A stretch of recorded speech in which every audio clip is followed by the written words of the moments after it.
Imagine you were walking down a really gritty 19th century London street. Oh, yeah. The air is just thick with coal smoke. Oh, it's everywhere. Yeah, everywhere. And you pass this brick police station. And right there on the notice board outside is this massive striking placard. Okay, I can picture it. And it is offering a huge financial bounty. We're talking actual piles of gold. Huh. You know, a giant cash reward for anyone who can track down and bring to justice the people who committed some great crime. Like an assassin or something. Right, some massive crime. And society knows that if you want someone to turn into a criminal, you have to offer them a fortune. Because nobody wants to do it. Exactly. Yeah. Precisely. The person who does it, the common informer, they earn so much scorn and hate from their peers. Yeah. It is a miserable, dangerous business to be in. Yeah, you basically have to bribe them to take the job. Right. But that imagery, it raises a really fascinating question for you, the listener, as we get our deep dive started today. It really does. Society uses these massive financial incentives to motivate people to hunt assassins. But what motivates someone to rescue a soul? Right. Like, what is the reward for bringing someone to mercy rather than bringing them to justice? That is such a stark contrast. It is. And you are listening to Reformed Thinking, by the way. Today we are looking at a classic text from the 19th century English preacher Charles Spurgeon. The Prince of Preachers. Yes, him. We are opening up an excerpt from his work called The Soul Winner, and we are focusing on a section titled The Soul Winner's Reward.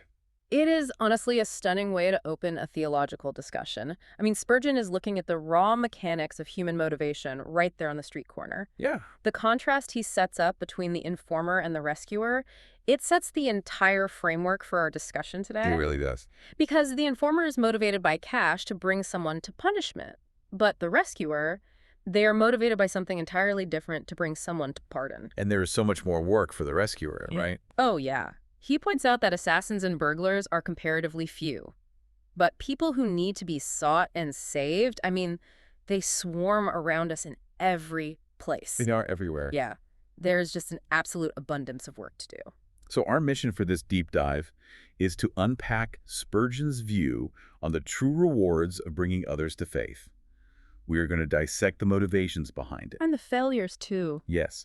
How to handle the inevitable failures that come with trying to reach people, and also just the staggering joy of the work. But we have to tackle the elephant in the room first, don't we? We do. Before we get into the joy and the mechanics of all this, we have to look really closely at that word reward. Yeah, that word is a landmine. It is. Spurgeon anticipates right out of the gate that this specific word is going to cause a massive problem for his audience.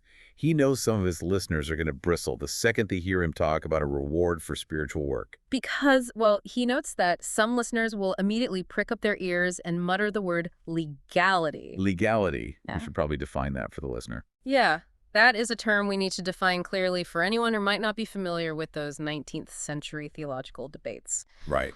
When Spurgeon talks about legality, he's referring to a transactional religion. Like earning your way. Yes. The idea that a person might earn salvation or earn God's favor through their own moral efforts or good works. And in a Protestant context, specifically one that aligns with things like the Westminster Confession, earning merit before God is an absolute non-starter. It is a complete theological dead end. Salvation is entirely by grace. Right. There is nothing you can do to put God in your debt. So the moment you introduce the concept of a reward for doing good deeds, people start getting very nervous. They think you are slipping backwards. Yeah, they worry you are slipping back into a system where you punch a spiritual time clock, do the work, and then just demand your paycheck from heaven. But Spurgeon hits that criticism head on, doesn't he? He really does. He draws a very sharp theological line there. He says this reward is, quote, not of debt, but of grace. It is enjoyed with humility, not with the proud conceit of merit. Right. I want to break that down because it seems like a really fine line to walk. It is a delicate balance. How can something be a reward, like a true reward, but not be based on merit? Well, think about the difference between a wage and a gift. Okay. A reward of debt means you performed a task entirely independently.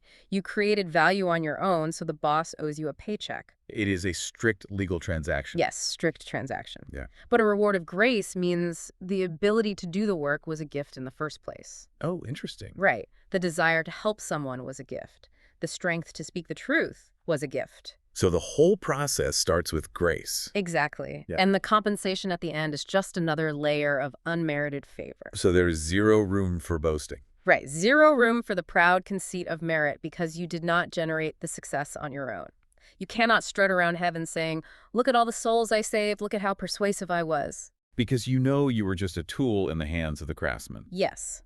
That is why this specific reward is enjoyed with grateful delight and humility rather than arrogance. But he also brings up another criticism, and I think this one feels very modern. Which one? The idea that some people might whisper, is not this a low and mercenary motive? Ah, yes, the mercenary accusation. Right, like, if you are only doing a good deed because you want the reward at the end, doesn't that cheapen the entire action? It is a fair question. And Spurgeon defends this by pointing to Moses. Mhm. He says Moses had respect for the recompense of reward. He argues that it is as mercenary as the spirit of Moses, because Moses walked away from all the treasures of Egypt, right? Yeah, he left it all behind. Because he was looking ahead to a greater reward.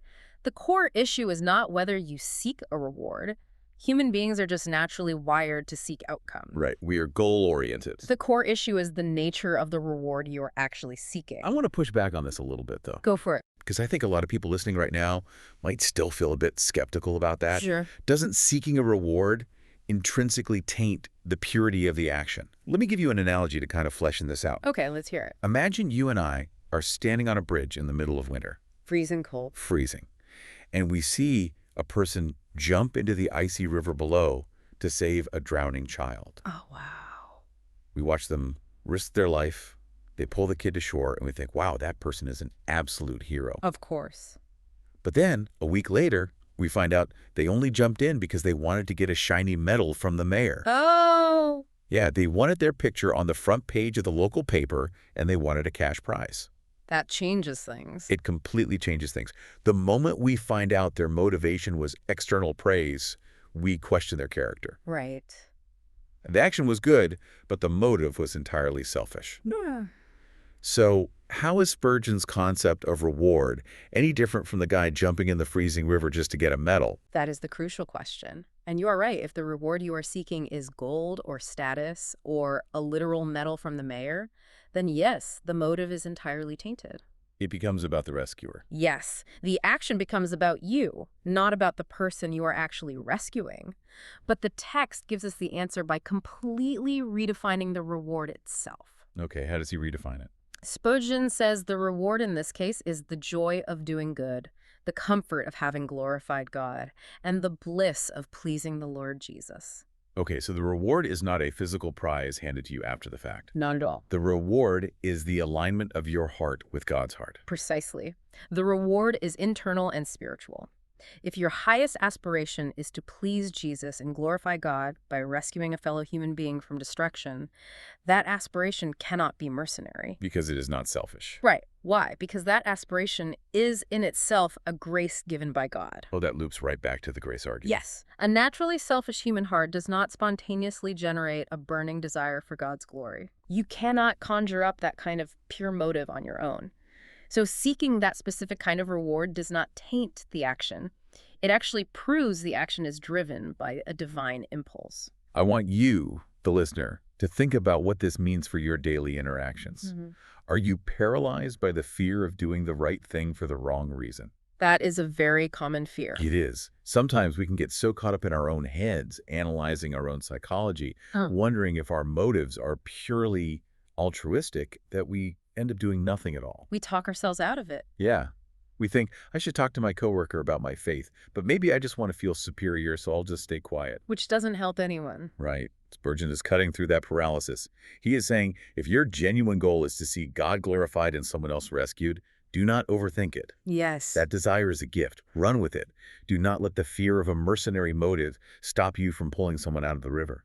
And that naturally brings us to the next massive hurdle in this text. Which is, Well, if the reward is tied to the joy of doing good and the joy of rescuing someone, what happens when you do not rescue them? oh yeah, what happens when you fail? Because failure in this arena is incredibly common. It really is.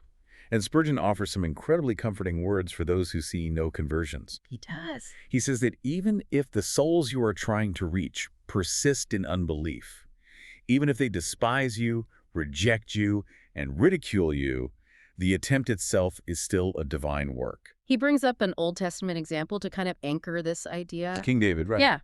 He talks about King David's intent to build the temple. David looked around, realized he was living in this gorgeous palace of cedar while the Ark of the Covenant was just sitting in a tent. Yeah, that bothered him. Right. And he wanted to build a massive, glorious house for God.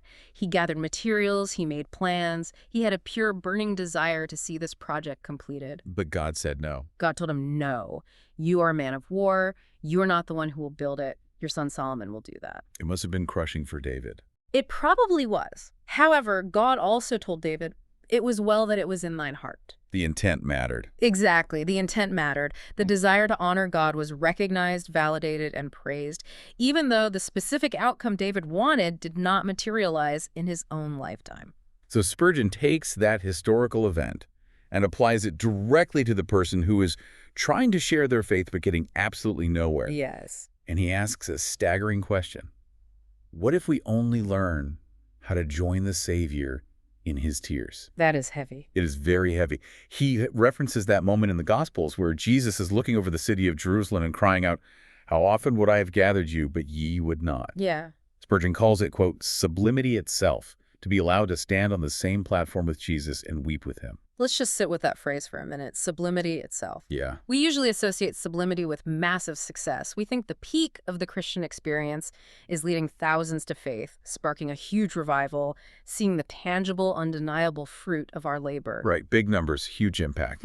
But Spurgeon completely upends that paradigm. How so? He says that standing in the ashes of a rejected message, weeping over the stubbornness of those you desperately love, that puts you on the exact same platform as the Son of God. Wow. You are sharing in his specific sorrow. You are feeling the exact emotional weight he felt when he looked at a city that refused his mercy. I was trying to visualize this while I was reading the text, and I kept thinking about a weather pattern. Okay, let's hear it. Spurgeon says, if there comes no rain out of the cloud, yet it has screened off the fierce heat of the sun. Oh, yeah. So think about a day when you were in the middle of a terrible drought. The ground is just crack. Yes, the sun is beating down, the ground is parched, and you are desperate for rain. You look up, and this massive dark cloud rolls over. It looks so promising. Incredibly promising.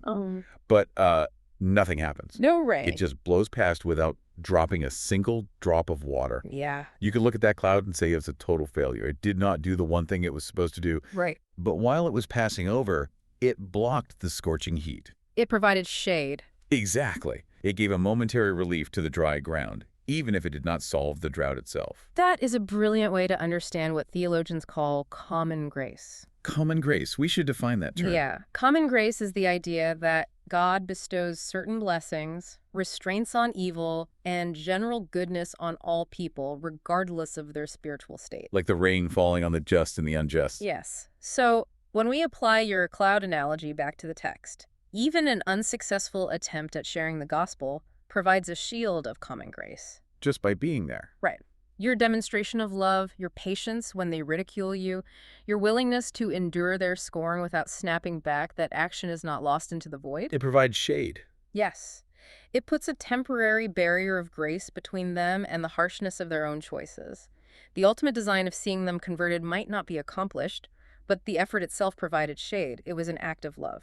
So if someone listening is in that exact spot right now, maybe they have been trying to reach a sibling, a parent, or a friend for decades, and every single conversation just hits a brick wall. It is exhausting. What is the practical takeaway here? Does Spurgeon just say, keep trying blindly, doesn't matter if it works, just keep offering shade? Not at all. He is intensely practical. He gives specific advice for those who are facing failure, and he compares them to a farmer. A farmer, right? If a farmer has a poor harvest, he does not just throw away his plow, down his fields, and quit. Right.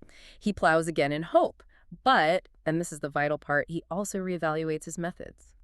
Spurgeon says to look steadily at your motive, your spirit, your work, and your prayer. Okay, I want to take the time to really dissect those four things. Motive, spirit, work, prayer. Because this is where the rubber meets the road. Let's do it. Let's start with motive. If someone is failing to reach their friend, how might their motive be corrupt without them even realizing it? A corrupt motive often dresses up as righteous zeal. Oh, that is good. Are you doing this because you genuinely want God's glory and this person's eternal good? Or are you doing this to win an argument? Right, to prove you are smart. Exactly. Are you doing this to prove that your worldview is superior? Think about a water cooler conversation at work. You are debating philosophy or religion with a coworker. If your primary drive is to make them look foolish so you can walk away feeling intellectually dominant, your motive is poison. You are not a rescuer anymore. Right. You are no longer trying to rescue a soul. You are trying to win a debate trophy. Spurgeon challenges the worker to ruthlessly examine their own heart on this. That makes total sense. Yeah. Okay, what about the second one? Spirit. What does he mean by evaluating your spirit? Spirit refers to your tone, your demeanor, your emotional posture. How you carry yourself. Yes. Are you coming across as arrogant, condescending, and judgmental? Or are you coming across as humble, brokenhearted, and empathetic? You can have the perfect argument but a terrible spirit. You can have the right motive, but completely ruin it with the wrong spirit. If you tell someone they are making terrible choices, but you do it with a smirk on your face, they will reject the message because they reject your spirit. Yeah, nobody listens to someone who is talking down to them. Spurgeon would ask, are you speaking to this person as a fellow patient in the hospital, offering them the medicine that cured you? Or are you speaking to them as a healthy person scolding a sick person for coughing? Wow. The hospital analogy hits hard. People can spot condescension from a mile away. They absolutely can. If your spirit is off, the words do not even matter. So that leads to the third point, the work itself. How do you evaluate the work? Evaluating the work means looking at the actual content of what you are saying. The actual message. Yes. Yeah. Are you actually using scriptural truth? Are you pointing them to the objective reality of the cross? Or are you just relying on your own clever arguments, your own philosophy, your own political views? That happens so often. It does. Sometimes we fail because we are not actually sharing the gospel at all. We are just sharing our opinions. We are trying to argue them into a new sociological framework rather than introducing them to a savior. And the final piece of the farmer's evaluation is prayer. Yes. Are you attempting this entirely in your own strength, relying on your own charisma and logic, or are you operating in the energy of the Holy Spirit? It is a check on self-reliance. Exactly. Spurgeon is saying, yes, do not be dispirited by failure, but be aroused by it. Find out the reason for the failure, if there is a flaw on your end. Learn from other laborers who are seeing fruit, but resolve to leave no stone unturned. I want you to think about a time you poured effort into someone who completely rejected it. It is so easy to frame that as a massive waste of time, a drain on your emotional energy. It's a total loss. Yeah. But Spurgeon is challenging you to reframe that apparent failure. It is not a waste. It is a shared sorrow with Christ. And it is an invitation to evaluate your own heart. Check your motive, your spirit, your work, and your prayer, and then try again with more wisdom and humility. We have spent a lot of time on the pain of rejection, but Spurgeon does not stay there. No, he shifts gears pretty hard. He transitions from the sorrow of failure to the absolute shock of unexpected success. He marvels at this dynamic on a very personal level. He expresses sheer astonishment at God's mercy to him. And we need to pause and remember who is speaking here. We really do. Charles Spurgeon is widely considered one of the greatest orators of the 19th century. Oh, absolutely. He spoke to crowds of thousands in London without a microphone. His sermons were printed in newspapers worldwide. He was a master of the English language. A literary giant. And yet, he says that his poor sermons, the ones he would go home and cry over because he thought he did such a terrible, inadequate job, were the very ones that led scores of people to the cross. And he goes even further than the pulpit. He talks about casual, ordinary conversations. Like just chatting. Yes, what people would call mere chance sentences. He says these unscripted, off-the-cuff remarks acted as winged arrows from God, piercing people's hearts and laying them wounded at Jesus' feet. That is wild. There is a massive theological concept operating under the surface here. Which is? Why does God use a sermon that the preacher thinks is a disaster? Why does God use a random sentence spoken in passing on the street? Right. Why? Because God insists on using feeble instrumentality. Feeble instruments. He uses weak tools so that the glory goes entirely to him, not to the speaker. The concept of the winged arrow is so vivid. It is a great metaphor. It implies a precision and a force that does not come from the person holding the bow. Like if I pick up a bow and shoot an arrow, it might go 10 feet and hit the dirt. My aim is terrible. Same here. But if God puts wings on that arrow, it will find its exact target regardless of my lack of skill. Right. It showcases the irresistible nature of God's calling. It operates completely independent of the speaker's eloquence. It shatters the illusion that we can manufacture conversion through rhetorical brilliance. Because if we could, If salvation depended on our eloquence, if it was just a matter of making the smartest argument, then the most persuasive speaker would always have the most spiritual fruit. and they would get the credit. Exactly. The glory would naturally go to the speaker. People would say, look at how smart he is. He argued them into the kingdom. But God designs the system so that the weak things confound the wise. I have to push back a little here, or at least point out the irony of this situation. Go on. Here is Charles Spurgeon, a guy with a vocabulary and a command of language that most of us could only dream of possessing. He was brilliant. And he is calling his own tools feeble. He is crying over his sermons. Is this just false humility? Oh, I see what you mean. And what does this say about our own self-assessment regarding our ability to share truth? If a genius like Spurgeon thought his sermons were failures, how are we supposed to evaluate our own stumbling, awkward attempts to articulate what we believe? It is not false humility. It is an accurate assessment of the spiritual reality. It tells us that our self-assessment is fundamentally unreliable. We are terrible judges of our own effectiveness because we constantly judge by earthly metrics. Like how smooth we sounded. Yes. We judge by how smooth our delivery was, how clever our arguments sounded, or how the audience visibly reacted in the moment. We think, oh, they nodded, I must have nailed it. Right. But the Spirit works invisibly. What you consider a botched, stuttering, embarrassing attempt at explaining your faith might be the exact winged arrow God intends to use. Why, though? Because your lack of polish forces the listener to grapple with the raw truth rather than being distracted by your slick presentation. Spurgeon elevates this whole concept by calling this work a royal business. A royal business, yes? He compares it to secular pursuits. He says rescuing a soul is far more profitable than the pearl fishers diving or the diamond hunters searching. Let's look closely at that comparison because it's very intentional. Pearl diving and diamond hunting in the 19th century were incredibly difficult, dangerous, and often fruitless pursuits. You could work for years and find nothing. A diver might hold his breath, dive deep, bring up 100 oysters, and find absolutely nothing. A miner might sift through tons of dirt, breaking his back for weeks, looking for one small stone. Right. But when they find it, the payoff is immense. It changes everything. Spurgeon is saying that rescuing a soul is infinitely more profitable than finding a physical diamond. And the tools they used were pretty basic. Yes. The beauty of this royal business is that the worker does not need to be a polished diamond themselves. They just need to be the shovel that digs the dirt or the diver that holds their breath. The shovel does not have to look pretty. Right. The instrument does not need intrinsic value. It just needs to be willing to be used by the master. That is something for you to really consider in your own life. Think about the chant sentences you speak every day. At the grocery store, at work. Right, sitting around the dinner table, chatting with a neighbor over the fence.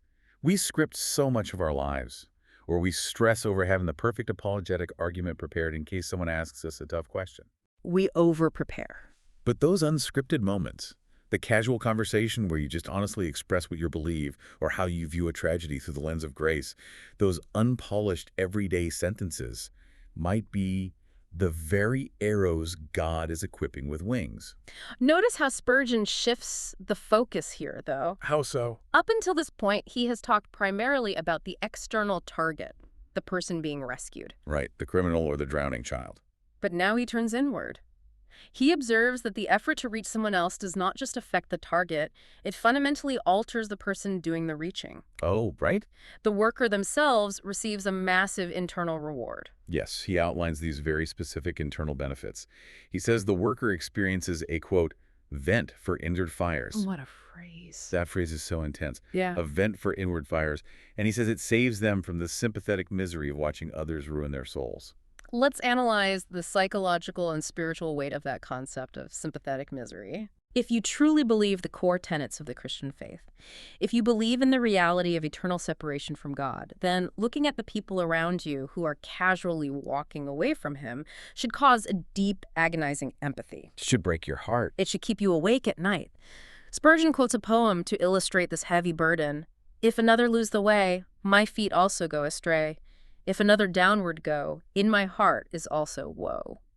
So if you are feeling that low, that inward fire of anxiety and grief for someone else's well-being, the actual act of sharing the gospel is a relief valve. That is a vent. It is a vent. If you keep it locked inside, if you just watch them and say nothing, it's an unendurable misery. The pressure builds up. Yeah. Speaking the truth, even if they reject it, releases that pressure. You have done what you could. You have warned them. You have offered the lifeline. You can sleep at night knowing you did not stay silent. But the internal reward goes far beyond just releasing emotional pressure. Spurgeon describes a rigorous, hands-on educational process that happens to the soul winner. He maps out the steps. He does. It starts with watching for a soul, then praying for it, then laying plans for how to reach them, then speaking with much trembling, and endeavoring to make an impression. And then, as we discussed earlier, inevitably facing disappointment. Yes, and that disappointment is the catalyst for the real education. Oh. Having been disappointed, the worker does not just quit. They cry to God more earnestly. They are forced to their knees. They try again. They dig deeper. They go back to the scriptures to look up specific promises that meet the exact case of the person they are trying to help. They examine the divine character to find encouragement for themselves. So it changes them. In every single step of this process, they are benefiting themselves. They are being forced into a deeper, more robust understanding of God and a much more fervent prayer life. Let me offer an analogy for this, because I think everyone can relate to this dynamic. Okay, let's hear it. Think about a student in a math class. They kind of know the material. They can pass the multiple choice tests, but they do not truly, deeply understand the mechanics of the math until the teacher forces them to tutor someone else who is completely failing the class. Oh, that is so true. When you have to sit down and break down a complex equation for someone who just does not get it, it forces you back to the basics. You have to know it inside out. You cannot rely on shortcuts. Yeah. It forces you to understand the why behind the what. The act of teaching becomes the ultimate form of learning for the teacher. That parallel hits the mark perfectly, and Spurgeon makes this explicit. He does. He says that when you recount the old story of the cross to a weeping penitent, it calls to mind your own lost estate. It brings you right back. It reminds you of the struggles the Holy Spirit had in bringing you to repentance. It takes you back to that precise moment when you first realized your need for grace and looked to Jesus. It prevents spiritual amnesia. We are so prone to forgetting what God saved us from. Right. When you are watching the process of regeneration happen in someone else, it anchors your own soul. We should probably define regeneration for our listeners. Yes, good point. In Reformed theology, regeneration is the act of God granting a new heart to a spiritually dead person. The new birth. Right, the new birth. When you see that marvelous transfiguration pass over the face of a saved person, when you see the lights turn on, your own faith is massively confirmed. It builds your own confidence. Spurgeon actually takes a subtle jab at his critics here. He notes that skeptics, people sitting in academic towers picking apart the Bible, they have very little to do with actual converts. They're just debating theory. Yes, but those who labor in the trenches and see conversions witness a literal miracle wrought before their eyes. They are certain that this is the finger of God. You cannot deny it when you see it. Seeing the truth take root in someone else is the most confirming, elevating experience for your own soul. It banishes doubt better than any apologetics book. So, having looked inward at how this changes the worker, we have to turn to the external relationships formed by this work. The relational aspect. Yes, because Spurgeon brings up a highly vulnerable and honestly a very rare personal story in this text. It deals with the relational reward, the intense joy, but also the agonizing, gut-wrenching pain of betrayal. He introduces this by talking about the sweet reward of gratitude and affection from those you bring to faith. That is a wonderful thing. It is. He calls it a choice boon, the blessedness of joying in another's joy. He says there is a unique, powerful bond between the person who shares the message and the person who receives it. A spiritual kinship. But then, to measure the sweetness of this recompense, he contrasts it with its bitter opposite. He describes what he calls the unkindest cut of all. And this is where it gets very personal for him. It does. He talks about ministers whose own spiritual children, the very people they led to faith, turn against them. Yeah. He shares an anecdote about a certain household in London. He had the immense joy of bringing 4 employers and several of their employees to faith. A whole business, essentially. Yeah. Yes. They were snatched from complete worldliness, they were joyful confessors of the faith, and they loved him. But things changed. Right. After a while, they imbibed different opinions. They changed their views on certain secondary theological issues, and from that moment on, they had nothing but hard words for Spurgeon and his preaching. They turned on him completely. He admits his heart was broken. He says, "I feel the wound much." It hurt him deeply. He points out the tragic irony of the situation. If they had found out more truth than he had discovered, they might at least have remembered where they learned the basic elements of the faith to begin with. Right. The people who owed their spiritual lives to him were the ones holding the knives. I have to ask, why does Spurgeon, a man who normally projects this immense lion-like confidence in his writings, share this deeply painful instance of betrayal in a text that is supposed to be about rewards? It does seem odd. It seems entirely counterintuitive to bring up your worst heartbreak when you are trying to convince people that the reward of the work is great. He does it to establish the stakes. The stakes. You cannot understand the rapture of saving a soul from death unless you understand the deep, eternal bond it creates. The sharpness of the pain he felt when that bond was strained proves how real and how tight the bond is in the first place. Oh, that makes sense. Think about it. A casual acquaintance disagreeing with you does not break your heart, you just shrug it off. Sure. Only family can break your heart like that. He is showing that spiritual kinship is a bond so tight that its severing feels like an unnatural tragedy. The pain validates the depth of the relationship. He compares it to natural relationships to make this point. He says a mother feels great delight in her children because of intense natural love. It is biologically wired into us. Of course. But there is a deeper love connected with spiritual kinship. Natural relationships, as beautiful and necessary as they are temporary in their earthly form. But spiritual kinship lasts through life and continues in eternity. He relies on a specific theological premise here. Which is? He notes that in the city of God, they neither marry nor are given in marriage. The earthly institutions pass away. Right, the Bible talks about that. But fatherhood and brotherhood in Christ survive. Those bonds formed by grace are developed, not dissolved, in the better land. That is the relational reward. You are building a family that outlasts the universe. Think about your own mentors, or the people you have poured your life into. The relational stakes we are talking about are eternal. Eternal. Spurgeon says, talk about a 10,000 pounds reward. That is nothing at all. You could spend that amount easily. It would be gone in a flash. Right. A fortune of gold can be squandered in a year. But you cannot exhaust the delights that come from the gratitude of a soul converted from error. The relational wealth is infinite. And this brings us to the climax of the entire text. We have moved from the internal reward of the worker getting their own faith confirmed to the relational reward between people building an eternal family. And now we move to the divine perspective. The ultimate reward. The ultimate reward. Spurgeon says the richest reward lies in pleasing God and causing the Redeemer to see the travail of his soul. This requires us to look at his exegesis of Luke chapter 15. Exegesis. Yes, we should define exegesis for anyone new to theological study. Please do. Exegesis simply means pulling the true meaning out of a text by looking at the original language, the grammar, and the historical context, rather than reading our own ideas into it. So digging out what is actually there. Right. Spurgeon looks at Luke 15, the famous chapter with the parables of the lost sheep, the lost coin, and the prodigal son. Very famous stories. He focuses on the specific verse that says, "There is joy in the presence of the angels of God over one sinner that repenteth." I have always read that verse as meaning the angels are throwing a party. Like the angels are the ones rejoicing because a sinner came home. Most people read it that way, but Spurgeon's exegesis argues that is not the primary intent of the verse. Really? Look closely at the phrasing. It does not say the angels have joy. It says there is joy in the presence of the angels. So whose joy is it? If the angels are standing around the throne witnessing this joy, the joy must reside in the heart of God himself. It is God's joy that the angels are observing. Okay, stop right there, because this raises a staggering theological concept. It does. Can the infinite bliss of God be increased? If God is perfectly happy, completely self-sufficient, lacking nothing in his eternal nature, which is standard Reformed theology, how can our actions add to his joy?